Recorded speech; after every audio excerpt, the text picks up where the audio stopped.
Hi, everybody. How are you guys doing? Good, good. Are you excited for season 3 of Dear White People? I am. Okay. So, no? I wasn't feeling it. I came from Los Angeles. Are y'all excited?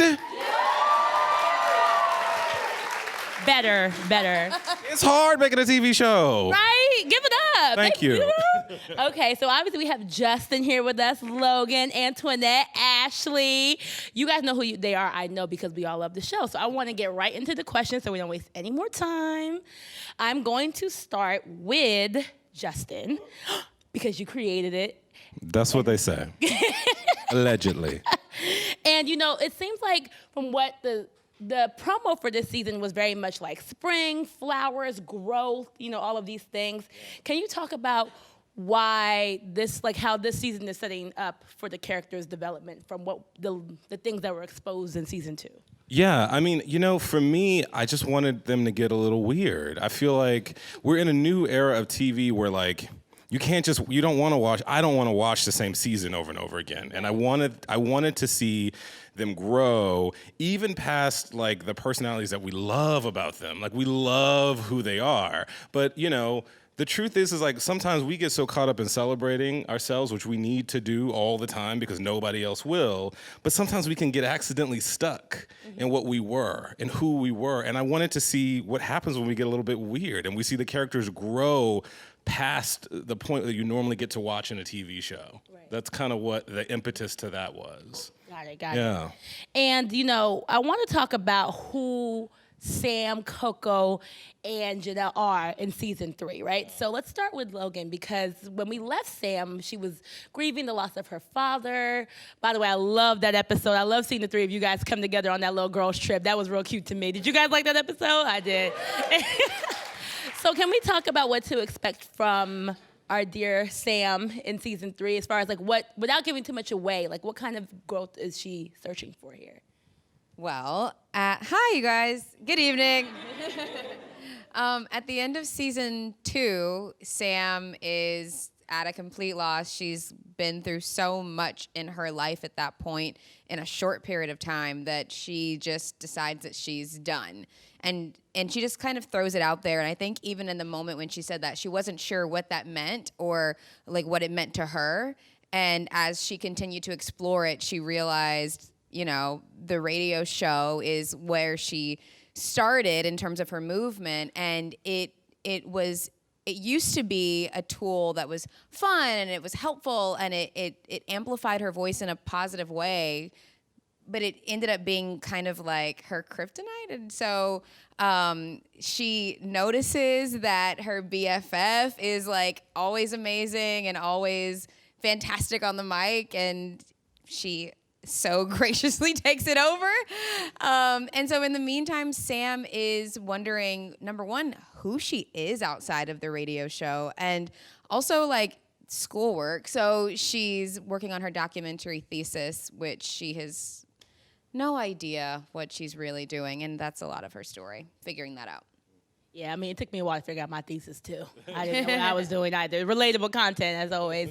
You bring up Janelle, so I want to speak to our new host of the radio show. Yes. And our girl is in a relationship. She's in love. Yes. At least when we left, I hope it stays. I know all my comments on Ashley's Instagram are, Reggie better do right by my girl this season. I don't have time for his foolishness. Yeah. We waited too long for this, black man. Do right by our girl. It's been a long road. So Joelle is doing the most this season, guys. Literally the most. But it's exciting because for me, I think that you get to see her do everything you've been salivating for her to do since season 1. You get to see her a little bit more independent. You get to see her explore the concept of a relationship. You get to see her outside of her relationship with Sam. And you get to see her, like everybody else, figure out who she is and not so much who she is, but who she wants to be. Because, Joelle's a sophomore and, I don't know how many people are sophomores or have been sophomores in college, but it's a very interesting time in your life because being 19 and a black girl at a PWI is not easy. And you get to see kind of the depth of that. And you get to see a lot of hard conversations that Joelle has, particularly with Sam and with Reggie, which I think a lot of people will relate to. Nice. I'm excited. So Coco, hey girl, hey Antoinette. So last season we saw Coco go through it, with figuring out her self-identity, like a lot of people are. And this season, I feel like she's still on her bad and bougie, still trying to take over world domination. But I also hear we get to meet her mother this season. It's so unreal, guys. Oh my God. I can't even explain it to you. But we see Coco throwing herself into her schoolwork, and then this tornado of her mother arrives, and Yvette Nicole Brown is amazing. Come on now. Give it up for Yvette Nicole Brown. It was, and I silently prayed for her, but I wouldn't tell him who it was because I didn't want to jinx it. And then when I saw her name, I was like, "Thank you, Jesus." It was amazing, but it's nice to see her being confronted with her past, or still her present, but her home, where she's from, and what she tries to project to the world. So when you see those two worlds collide, and then also not necessarily dealing with issues that she kind of hasn't processed, she comes to a couple of revelations, and it's pretty nice to see her evolve into a more aware young lady. Part of what we love about Dear White People is how it always is so spot on with takes about culture and politics. I feel like season 1 I made a reference to it was like watching my Twitter timeline in real life come together. Can you talk about what about today's cultural and political climate we may get to see in this? Yeah, I mean, the reason we're so shady, and it's not just me. It's not just me, y'all. I know I'm shady. I got it. But my writers are shady as hell as well. And part of it is that, I think we're trying to create a space in Black popular culture where you can examine the things that you love.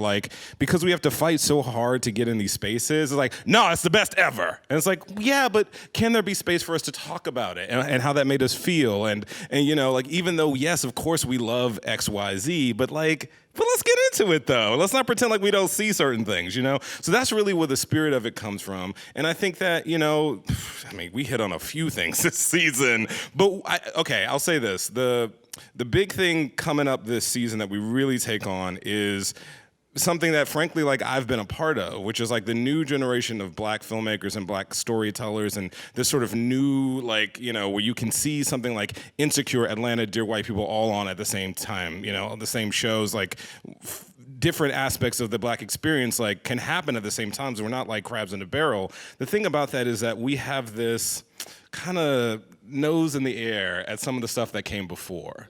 Some of our, forebears, the people who opened the doors that we're walking through. And some of that shade, I think, it should have been thrown. But I wanted to open up a space to talk about what we aren't doing, though, that they did better. I'm talking about Tyler Perry. I'm talking about, Ice Cube. I'm talking about the people who came in that in-between time between Spike Lee and, Barry Jenkins. It was a drought for a minute, okay? And I spent a lot of time in my early career, kind of shading some of that form of entertainment. But in the real truth of the matter is that there should be room for all of us. And we should have an appreciation for our history, because nobody else is. Nobody's going to keep our history for us. And so we really kind of get into that. And, I shade my own show a couple times in this show. You'll see. But there's a line about if another Black person argues to jazz or something that makes me giggle, because that's what we do.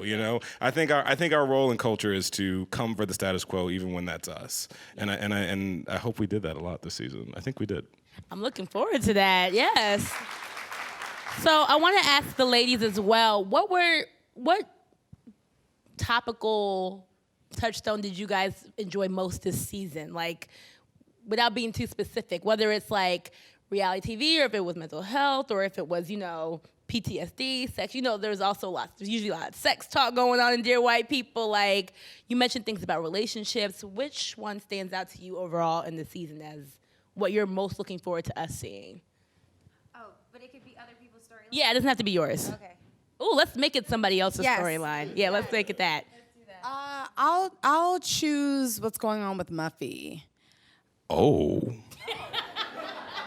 Wait, Go can right I- to the T. Can I talk about it? I don't know.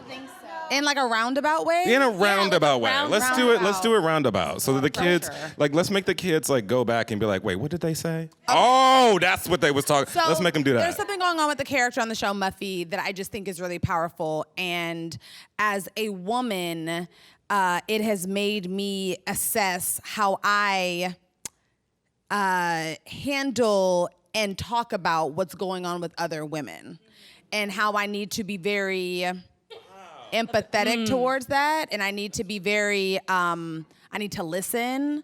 I need to be understanding of what other people are going through, even though it may not be my experience. And people need to be believed. Whew, that's real, Ash. You did a good job of that. I tried, guys. I tried. I would say that two particular individuals deal with having past experiences haunt them a little bit because they haven't particularly dealt with the trauma that they endured. And I think PTSD is something that we need to have a conversation about, and also mental health within the Black community. That's what I'm going to say. She's talking about me, so. God, there is so many storylines. So much this season. I will say what I think this season touches on the fact that not everyone who goes to an Ivy League school has Ivy League money, and I love that because I heard a lot of feedback personally from people who were like, "Why aren't you touching on this?" You know, that my parents like, you know, either scraped to get me here or, you know. What's happening? 8. She's gonna go for 8. Oh, people are getting indexed. Okay. Those are the question cards. She's very Question- professional. We're being auctioned. Girl, I was like, is she handing out chips and cookies? I was like, do I need It was something? like a everybody. I was told there's a panel. Okay. Now y'all trying to get out us? Y'all trying to sell us to the get out people? Listen, she was addressing the good emergency exits. I was like, okay, yeah. How much for the Negro in the hat? This is actually an auction. You don't want to be a part of that kind of auction. No, not that. Maybe like a dating auction. I don't know. Haha, surprise. No, Cute one. Continue. It's a cute I'm auction. so sorry, Logan. Continue.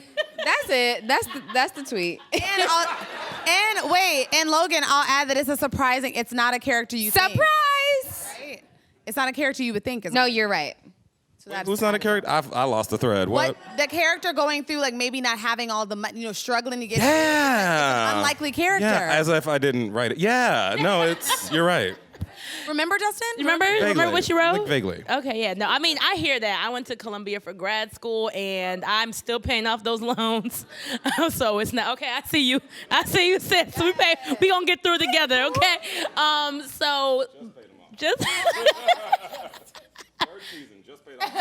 paid off the loans, right? Yeah. So more than ever, you brought up Muffy, and you guys are talking about different characters, and more than ever, season 3 feels like a full ensemble show where what made you want to build out the storylines of the additional characters this season? It's not all about representation in like a lame, vague corporate presentation way. It's about representation in that, like, my purpose is to make space for our stories. And you can't do everybody's story and everything, but with our show, for those first 2 seasons, I wanted you to stop and look at these characters, because these characters are all people who don't exist in other movies at the time when we first came out. Now I love the fact that I feel like I see Lionel's everywhere, I see Coco's everywhere. I'm not saying I'm responsible for that, but like we all kind of came. No, I'm not, because you know, Barry Jenkins was out there and Donald Glover was out. There were different versions of black men, but it's like now it's like I don't have to make a thing just to see a thing. Right.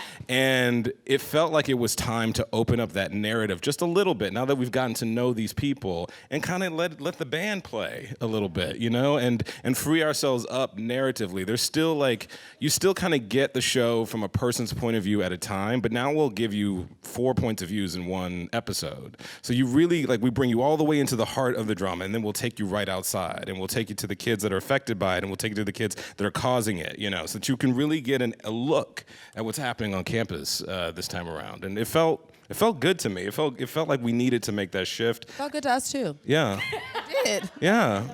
It just, I get bored with myself. I think after Breaking Bad especially, I get irritated when a show comes back and it's kind of the same thing that it was last season. for sure. You know, and I just was Something fresh, something had to new. shake it And I up. love an ensemble. Like I love all those movies where there's like 50 characters and you just constantly Same. like following them. Like he's not just that into you, whatever the title is, or stuff like that. Like I love those movies. So I'm excited to see you guys play. Give us like a different, yes. So, yeah. So, I want to throw to a clip that features all of these characters. I think in our next clip has a few of them who are not here today. So can we throw to the second clip and get to see everybody play a bit? They have no idea what we're talking about. at all. I love it. Entertaining. I love it because I love all when you guys all get together because literally down to like the expressions. Like I know Joel's gonna hit with a head drop and like I know Sam's gonna laugh at somebody. Somebody quoted scripture, which I enjoy always. So like I think it's just Reggie's being Reggie in the corner in all white. The costumes. I was like, okay, I was checking out the wardrobe. This year. Sassy, Nice. Sassy, say her Sassy name. as She's only eyes. got one. Sassy. She's a genius, like really. Yeah. I mean, she invented a lot of those looks that people reference, like in like a different. Like she did a different world. Like that was her show. I mean, we're still in a different. You know what I mean? Like Yeah. we're still stuck in that fashion perspective. That's this woman. Like, she's alive. She exists. We have her. It's amazing. Yeah. Yeah. Another character who we haven't seen before comes on the scene too. Why are you looking at me like that? Because it's you. Oh my God. What? That's right. They don't. I wanted a bigger reaction. To be honest. I'm I said because it's Justin. You were good. You were Those good. emojis. It's too late. It's too late. He's writing, he's acting, he's doing all Director, directing, multiple episodes, show skydiving. running, No, never that. Electric, Never that. plumbing. Never and still those has things. time to give you a little shade on the timeline. Like, where does he have the time? Okay, so let's talk about, is acting something you always wanted to do? Or is it something that you just kind of were like, oh, let's try this? I became the storyteller that I am at a performing arts high school in Houston, Texas. Okay. Praise God for the magnet program in Love a Houston, good Texas. magnet program. Love a good bus program Bus as well. into town, the good part of town, Child, shout out. both If of you had those- to wait up at 6 a.m. to catch the bus. Both of those situations saved my whole life. So I've been acting. I enjoy acting. I just never wanted to be an actor. That wasn't like my purpose was to tell, stories as a film director. And this particular character came out of a conversation with Tyler Perry where he reached out to me and was like, yo, do we have beef? And I was like, hi, Tyler Perry. I'm such a geek, and, of course we don't. And I got to tell him some things that I've felt in my heart but never got a chance to say out loud, which is, I think that my movie came out, my career really starts with the words F. Tyler Perry, because the girl that plays Sam, Marie Burke, who's doing well somewhere as well, in the teaser trailer for Dear White People, that's the first line out of her mouth. Yeah. And in a lot of ways, not being Tyler Perry was how I was able to brand myself very early. But then I made my little movie, and I'm all radical and I'm all cute. Movie. I'm like, I'm doing some new black shit. How you doing? And we start screening, and now I'm on the other side of the Q&A line, and my shit is not black enough. It's not gay enough. It ain't tell your story. What about the people from over here? You got this accent wrong. I'm now on the other side of it. I'm like, oh, that's right. This is like a pie eating contest where the prize is more pie. It's like, you do all of this work to try to change something, but it's not enough because we're starved for content. And when you see something new, you love it, but it also makes you go, but what about this? What about that? And it literally clicked for me. I was like, oh, it's not Tyler Perry's fault. See, here's what I'm talking about. And it Y'all got a comes, question, yes or no? Take the card. and it comes at a highlight in the monologue, so I'm like, oh, I'm going for a high price right now. But no, but it was. I just wanted to say that I actually do respect what he did, and I don't see myself in opposition to him. And, my family loves his stuff. Is that he doesn't make stuff for me. He makes stuff for an audience. And that audience deserves stuff. Yeah. I like Medea. Yeah. Better quit playing. They deserve these stories. I ain't mad at I it. enjoy I'll be popping in too to some of paid the off my episodes. student That's loans. right, ma'am. That's the thing. That's the other No, but that's the- thing. no, He I was mean, we were working, and he figured out how to hire black people, not just as the actors, but the crew. I mean, it was very He's diverse. literally made Black millionaires. He literally like that's the figured out thing. the system. Yeah. We were syndicated after 3 seasons, meaning we did over 100 episodes, meaning they were able to rerun the episodes, meaning we got paid more. Like he figured that out. So brilliant. I said that to him, and I said, I have this fan fiction idea where Tyler Perry comes to campus, and Sam, who really is minded very much like I was when I was 19, in terms of like Black film, and have that conversation out in public. And he wasn't available, and I felt like, okay, if I just stick somebody in the role, it's gonna look like parody, and it's not parody. It's homage. It's tribute. That's really where it comes from. And so literally we're doing it in the writer's room, and I'm reading the lines, and we all collectively was like, it should just be you. And that's what it was. Okay. Yeah. Well, let's take a look. Let's take a look at that clip of you as the actor. Ooh. You guys, Justin was so much fun to work with. I was gonna ask you, what was it like working with Justin as a co? Justin, first of all, he was having so much fun because Kimberly Pierce directed this episode. So he was just like, I'm just playing. I'm here to play. Direct me. He was like, literally just here to play, gonna try everything. And Justin's the kind of actor, like between scenes, he likes his character. So he's staying in character more than not. And I'm like, can you stop? Please? I'm very confused. No, Justin's amazing. And everyone around set was like, oh my God, Justin's a great actor. I'm like, what'd you expect? Listen, I don't know. I'm from Houston, Texas. You get good at as much things as you can get good in. The resume is strong for H-Town, okay? All right, okay. So I want to ask you guys, too, because you mentioned the set and behind the scenes, and I feel like if I could pick any Netflix show that I would want to just be on set for, it would be Dear White People, because it always looks like so much fun. The little... we're insane. Like, insane. In a good way. In a good way.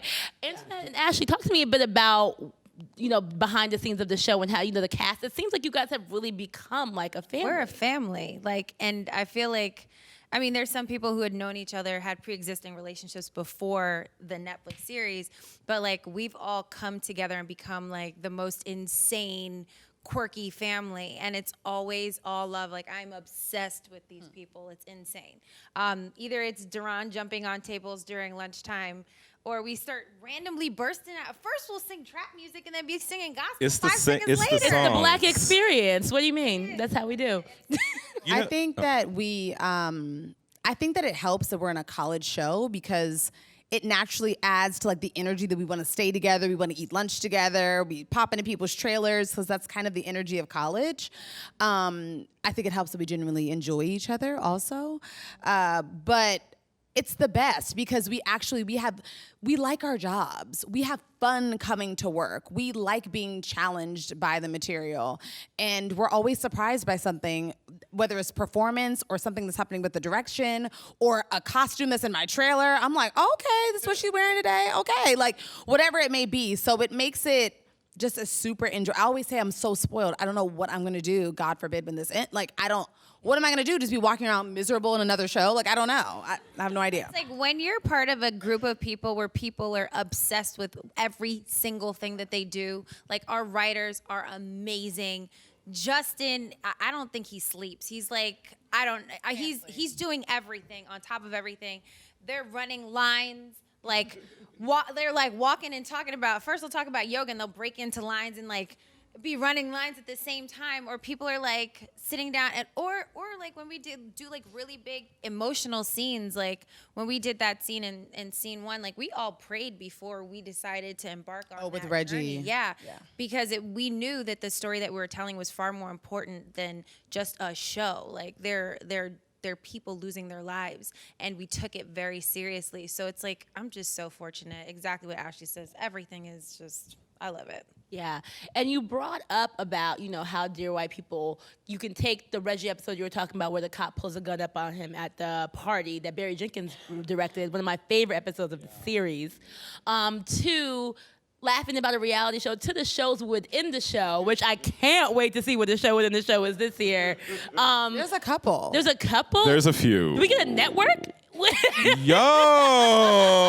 But there's an idea. Netflix. funny. I love it. That's cute. That's a cute idea. Right? And then That's a really good idea. Like bring back like a UPN channel. Okay. Okay. A little higher. Let's shoot a little Let's go higher. it's Okay, fine. I'm so sorry. Woo! Wow. Well. Shade master. Oh, well, I'm sorry. Yeah, some UPN fans in the house. Like, come on. I love Moesha. Wear the T-shirt. Prove it. Wear the T-shirt. I love what was on UPN. I'm not saying, but it doesn't exist anymore. Had the crowd and you lost them, Justin. You had them and you lost them. Bye. Y'all ain't ready for me? I'll come back. No. But you do a good job of mixing like comedy with drama, which isn't easy because sometimes it can make the drama feel cheaper. It can make the comedy feel forced. Can you talk a little bit about your process about like the balance? It's just in the there? sauce though. It's in the sauce already. It's like when I write, I can't help it. I think part of it is because I'm writing from a place of I'm trying to observe something. I'm trying to like show us something. I'm trying to explore something. And that's just what life is. Like anything that you're really looking at has like positives and negatives and weird angles and shadows and gray areas. And that's just what comes out when I write. When I'm trying to be serious, I start getting shady and funny. When I try to be funny, I start getting serious. It's just in there. It's not something I try to do, Got it. Ladies, I want to ask you guys, what do you love most about bringing your particular character to life? Because you guys have been talking a lot about other people's characters, but I want to hear from each of you. At this stage of the game in season 3, we really got to grow with these women and see them go through some very difficult things. And some happy moments too, right? So what do you hold dear about this representation that you're giving through each of these characters?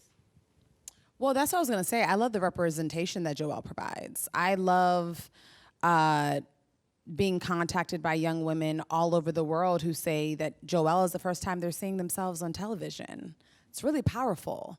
And truthfully, I think that's why we're doing this. If we're not able to be mirrors for other people that are consuming this content, and we're not able to be mirrors for ourselves, then what are we really doing? So that's my favorite part, is I get to play someone that's dark and funny and smart and beautiful and complex on television because we exist. We're real people, and so we deserve to be represented. So I'm grateful.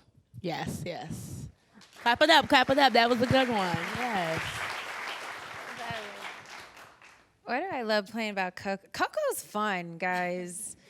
I don't think I could do it. I couldn't do it. You get to be bad It's like like- all day long. That's what you do. It's like some of the things she says could go so left, but like it's so much more fun if it goes all the way left. And I don't know. I'm obsessed with this character. It's so much fun. It's funny, like I feel like before this whole thing, like I kind of played the girly girl a little bit, but everybody knows, they'll see me in my hair like in a poof with my glasses on and some sweatpants like 90% of the time. But like I feel like what I love about Coco is I've started to understand that there's such beauty and strength and vulnerability and also like femininity. At first I was like, oh my God, the girls that are in the mirror for 2.5 hours for a beat, why? It shouldn't take more than 5. You know what I mean? Like that kind of judgmental way of looking at it. And then there's a part of me that was like, okay, well, whatever you need to do in life to make you feel your best, to go out in the world, to present put whatever foot you want to put forward. Whatever amount of time it takes, like that's your choice. It's your body and you should feel most comfortable in it. So I just love that it's kind of given me a different sense of perspective on a couple of different things. And then also like having her deal with really big issues, like women's health issues. Like the one thing that really, really like kind of shook me up a little bit was falling completely in love with Penelope. Like falling in love with this baby. Like I had a baby on my phone. Like I was obsessed with the idea of this child, because if I wasn't obsessed with the idea of this child, it wouldn't break your heart if you realized that Coco had an abortion. You know what I mean? And it just sheds light on the fact that women who make these decisions aren't making them lightly. And so I'm grateful for that, and I get to throw some shade too, so that's fun. It's fun. Oh, that looks like that would be you and Troy's baby too. Penelope is beat. She's gorgeous. Gorgeous. We knew you and Troy would have pretty babies, but we also knew he was not ready to take care of one. Now I'm just nostalgic about that episode. That was such a good episode. Yeah, really good. Sam, our girl Sam. she's owning her Our white little man problem. now. Our little problem. I love her. I love Sam because playing her has been such an exploration of a character who's allowed to discover and have faults and be so aggressive or believe she's so aggressively right and then be sometimes told she's wrong and I feel like it's an exploration of a character that you don't see a lot. You don't see like when brown girls are put on television, they're usually put on television as like, you know, coiffed and perfect and those exist, but I don't know, being able to show that women even can be multifaceted when it comes to like not having to be perfect all the time. I love that about Sam. And I think also when I first signed on to play her or was blessed to play her, I remember seeing the movie and seeing myself in that character. And so when it came across my email, I remember I sent it to my agents. I was like, hey, you guys made a mistake. You sent me something that already exists. I saw this movie.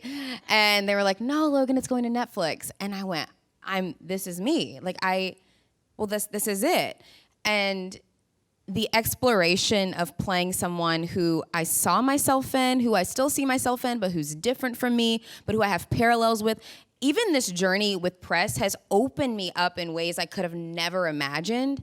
I've learned so much about myself, about the world, about how the world sees me, about how I want to be seen, how I want the world to engage with me and people around me. It's honestly just been the biggest kind of a shell cracking I could have imagined. So for me, it's everything that kind of comes with playing this character. Cool. And if there were any audience questions, that would be a good time to hand them. I don't know who's doing Nobody that. took the cards when she was walking down the aisle. So. But while we wait for that or see what happens with that, I do want to ask you guys about the dynamics on the show, because what I love is seeing certain characters play together. Like, I didn't think I would enjoy, but like Sam and Lionel and their little mystery Scooby-Doo run. Like, I love that. They're so fun together. They're so fun together. It's two little journalist researchers in the wild. And even though Coco and Troy have their stuff, like, I do kind of still like their dynamic because she doesn't put up with his stuff. You know what I mean?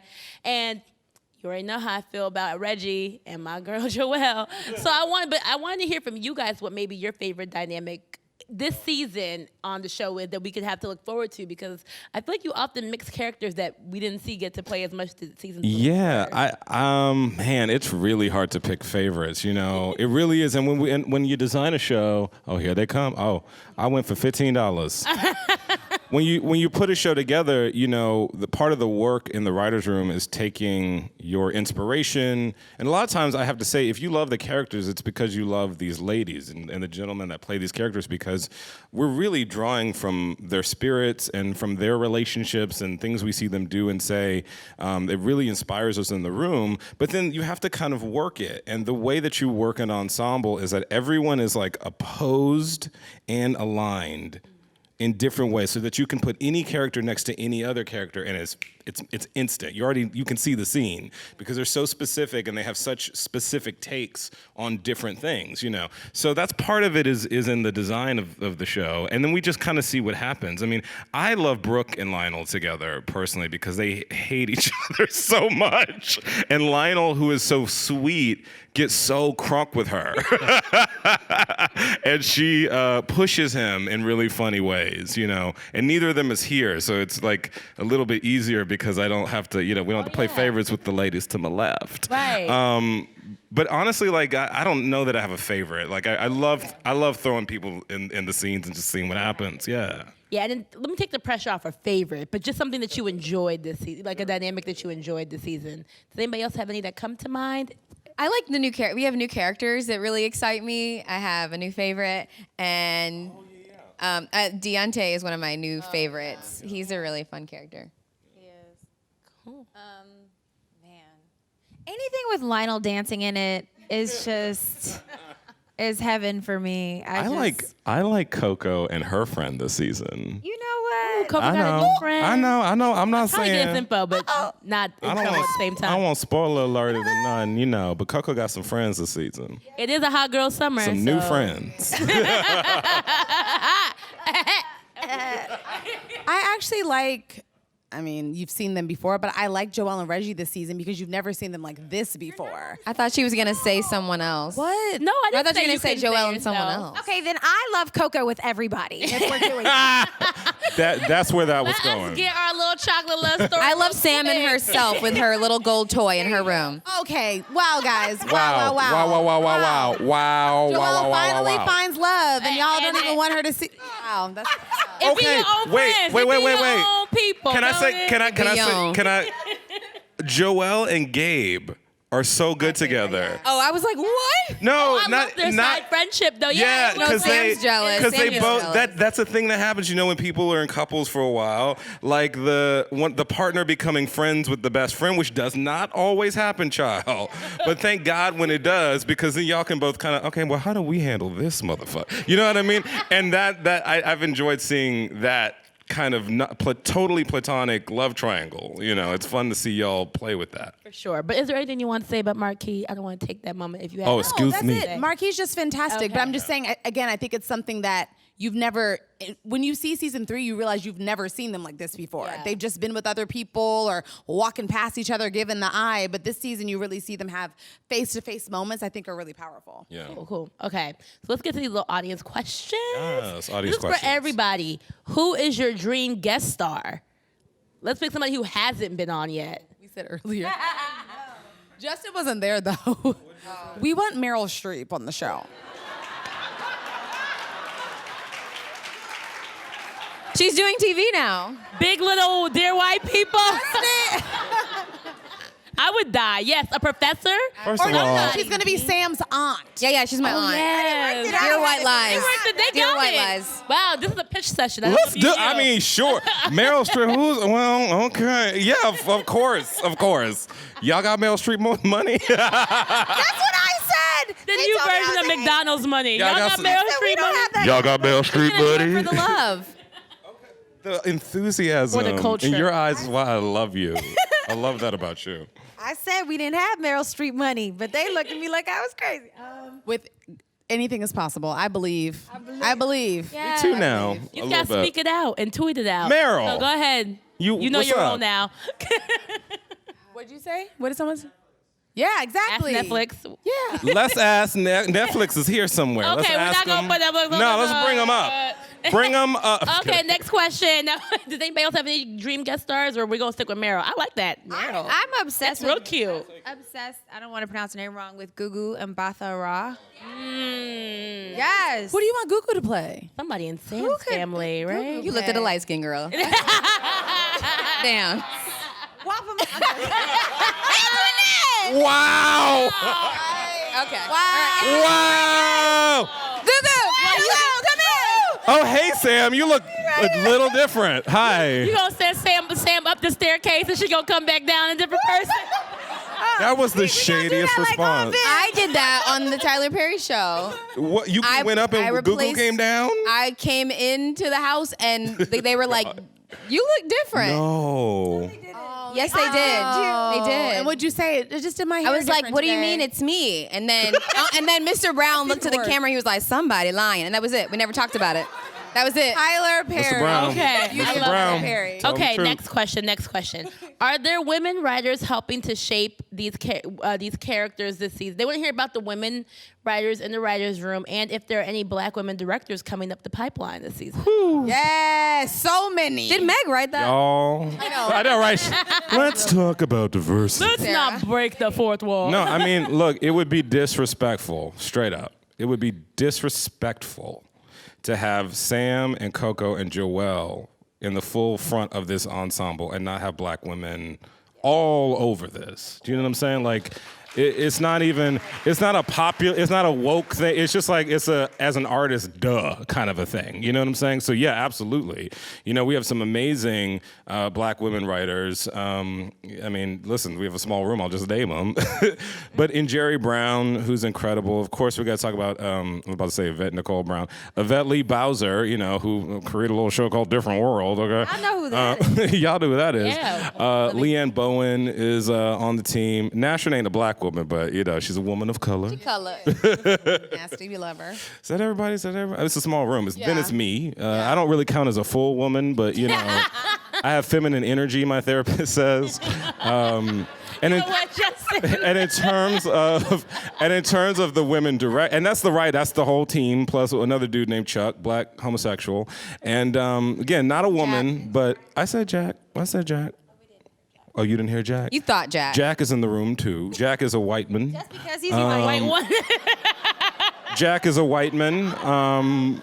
Brilliant as well. But anyway, but on the director side, man, this was This woo! season is They put their top-notch. foot in it. So let's talk about Sally Richardson Whitfield first of all. Legend. Yes, Sally fans. Not yes. only is she a legend, y'all, but as a direct, like She's I study unreal. her. I mean, I oh shadowed my her God. this she's amazing. She's such a Amazing. great director and fast. The thing is, when you bring Sally in, like, you know you're gonna go home on time. Like, you know what I mean? Which is not always true for me. Okay, we have a director named Sam Bailey who you probably don't know her name because like she's done some shorts and stuff. But I'm telling you, man, one of my favorite episodes. Cheryl Dunye came through with my favorite episode, I think, this season. She directs the episode where we meet Coco's mom. And then Tiffany Johnson, who's been a friend of mine forever. And just she's me, but like a woman and therefore better and young and ready and hungry. I mean, she just tore up this episode as a director. There's a lot of black women directing this season, mostly black women directing. Yeah. As it should be. As it should be. Yeah. As the world should be. But anyway. So this was a good question. Somebody asked, is it hard to keep up with the references, politics, and pop culture when the world moves so fast? So for example, by the time the season comes out versus when you wrote it, is it hard to keep things timely? It depends on what the joke is, because if you're making a joke, it just depends on what the joke is. You know, like we make fun, we do shows within a show, because if we were just gonna talk about the show, then it wouldn't matter. But then like we made up the show. So like you can still see what's funny on the screen, you know, whether or not you know exactly what we're referencing. And I think that probably comes from just the double consciousness of being a black person. You know that you're always speaking to 2 or 3 different people at the same time. That's just the way it is. And so when we make these jokes, we're always making sure that we're making other jokes too, so that when this moment passes, it still has something to say. I mean, The Simpsons is kind of like that. Like you can still watch like the 3rd season of The Simpsons with all of its very 90s references, and the shit is so funny because what they're making fun of is human nature, you know, by way of popular culture, and that's what we try to do too.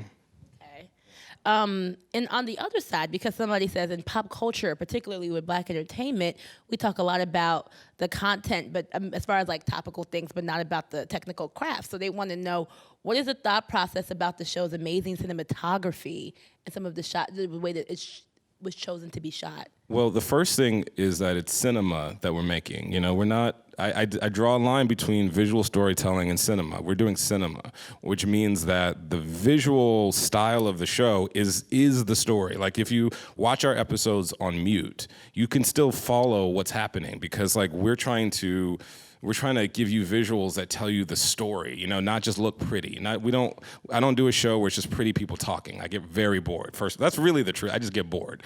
The other part of it, like I love having a director that hasn't had a shot yet to do them, get to do them. And so, you know, we have a lot of new directors, oh my gosh, Marta Cunningham. I can't believe I forgot. Marta Cunningham, also fabulous black woman director. You know, they work on other shows and they kind of have to do the paint by numbers thing. You know, you got to direct it the way the person who did the pilot. I think of my show like jazz. Like, I lay down a melody, but then I want people to come in and give me something new that I couldn't do, you know? And so to really just open up a space and let these directors just go. Like, no, give me your whole ass. I want it. Like, give it. Like, show them who you are in this episode. So it just, part of it is because that's just what I want to watch. Part of it is because I like giving people a shot, and I like seeing what hungry, talented people do with the shot.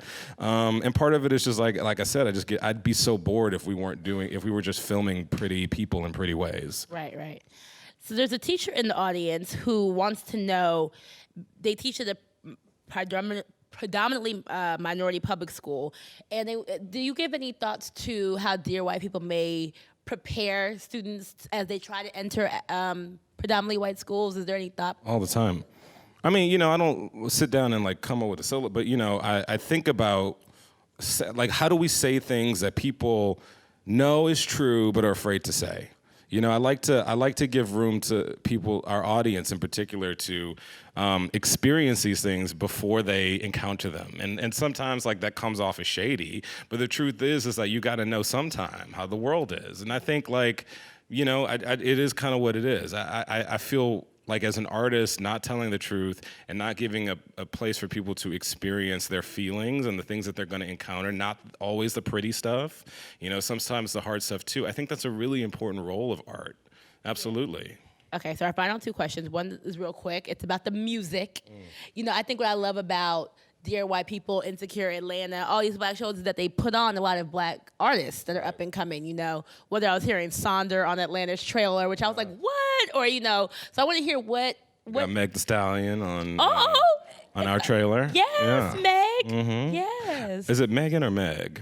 It's By Meg. both. Oh, I think, yeah. Listen, Wait, is it Megan. one- It depends on the rap, the bar. We love her. It's Oh, Megan Thee Megan Thee Stallion. Stallion. Megan Thee Stallion. Well, we love People her. be calling her Meg. The I don't Stallion. know. We love her. We love her. Yes, I love that.